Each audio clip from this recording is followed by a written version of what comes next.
Assalamualaikum warahmatullahi wabarakatuh. Apa kabar kalian? Semoga kalian baik-baik saja dan tetap diberikan kesehatan oleh Allah Subhanahu wa taala. Bantu channel kami dengan cara subscribe dan tekan tombol lonceng kalian. Terima kasih. Semoga kisah ini bermanfaat.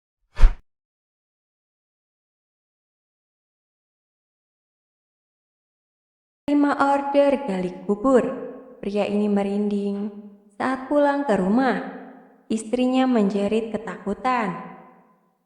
Pekerjaan sebagai penjaga atau penggali kubur menyimpan banyak cerita atau kisah yang jarang sekali dibagikan kepada orang banyak. Persepsi umum tak lain tak bukan karena seram, menakutkan, dan bermacam-macam lagi yang ada di pikirannya. Kisah seorang penggali atau penjaga kubur muda yang diceritakan oleh Ridwan ini akan semakin menyeramkan jika dibaca pada waktu malam hari, ditambah pula dengan bunyi serangga di luar rumah. Bonus pula jika cuaca hujan, meningkatkan lagi penghayatan membaca cerita ini. Kalau bekerja sebagai penjaga kubur atau penggali kubur, orang bilang normal bawa balik benda itu. Adli bukan nama sebenarnya. Berumur 30 tahun, menetap di kampung dan bekerja sebagai penggali dan penjaga kubur.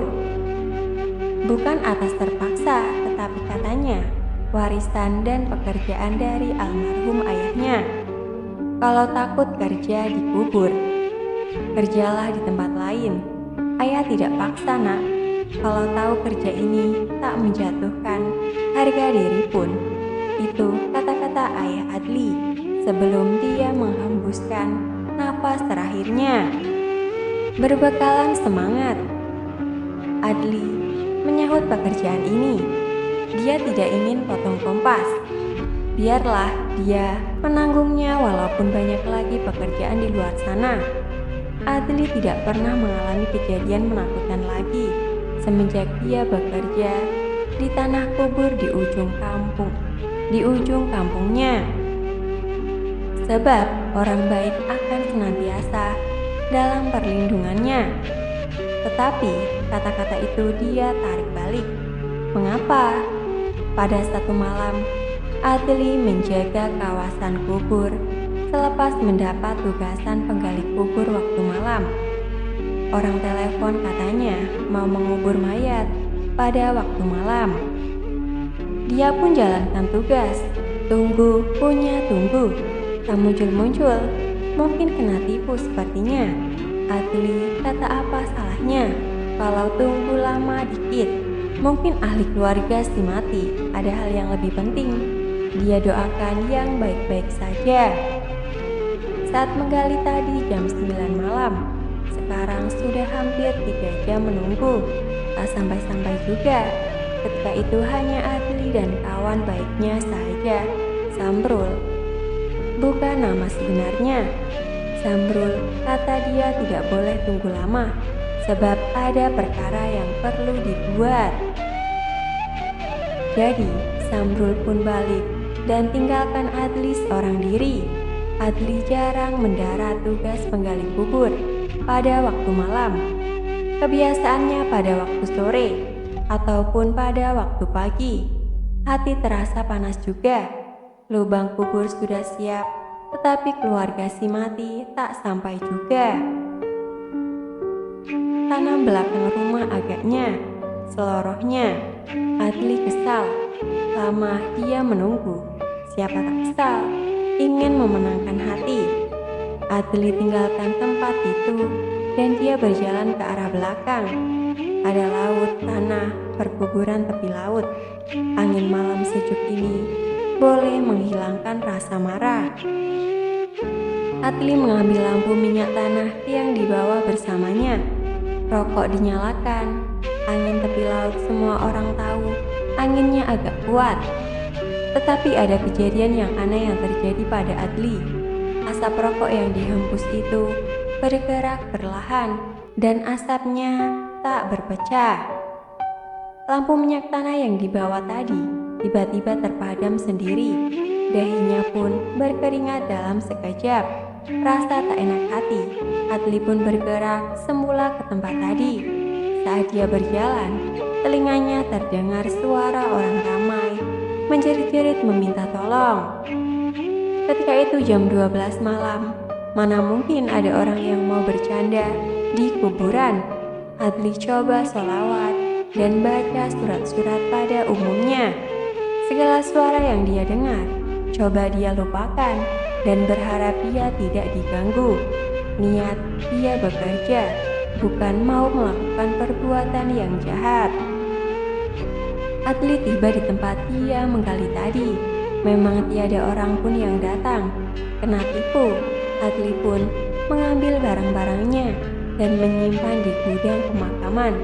Ambil botol air, letak dalam keranjang motor dan balik ke rumah.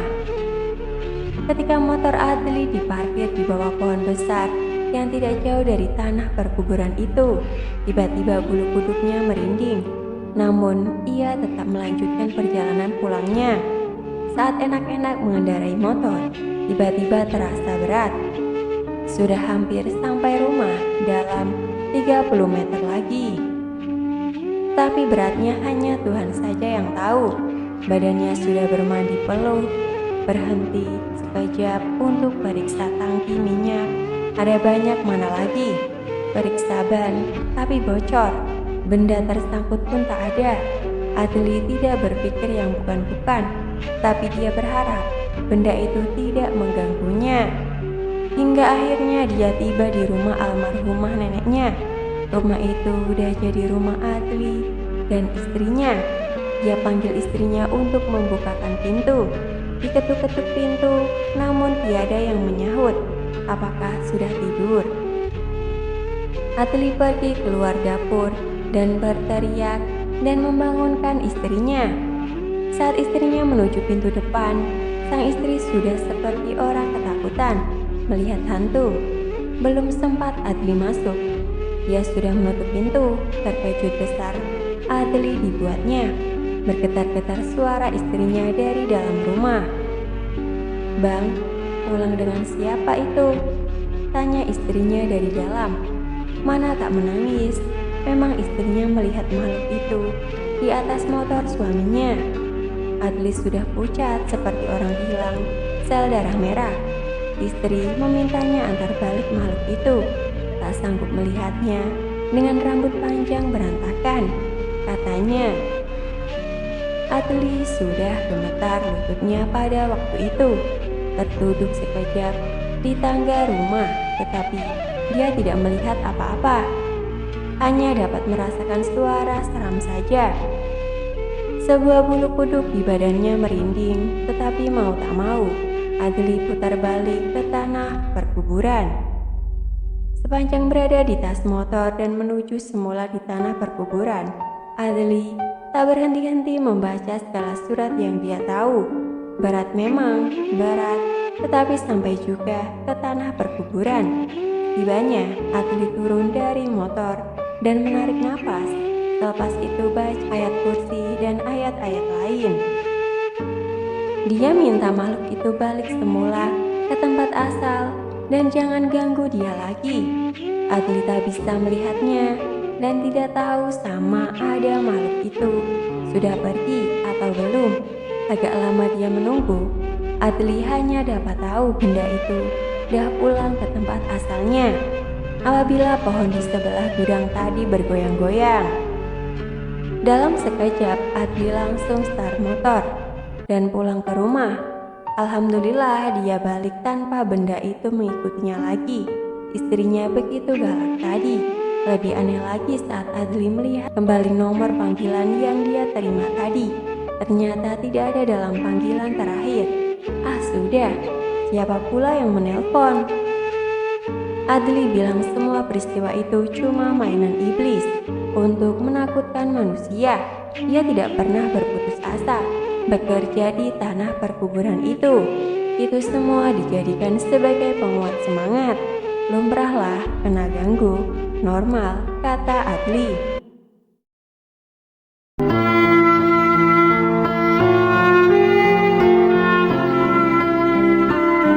Assalamualaikum warahmatullahi wabarakatuh. Apa kabar kalian? Semoga kalian baik-baik saja dan tetap diberikan kesehatan oleh Allah Subhanahu wa taala. Bantu channel kami dengan cara subscribe dan tekan tombol lonceng kalian. Terima kasih. Semoga kisah ini bermanfaat.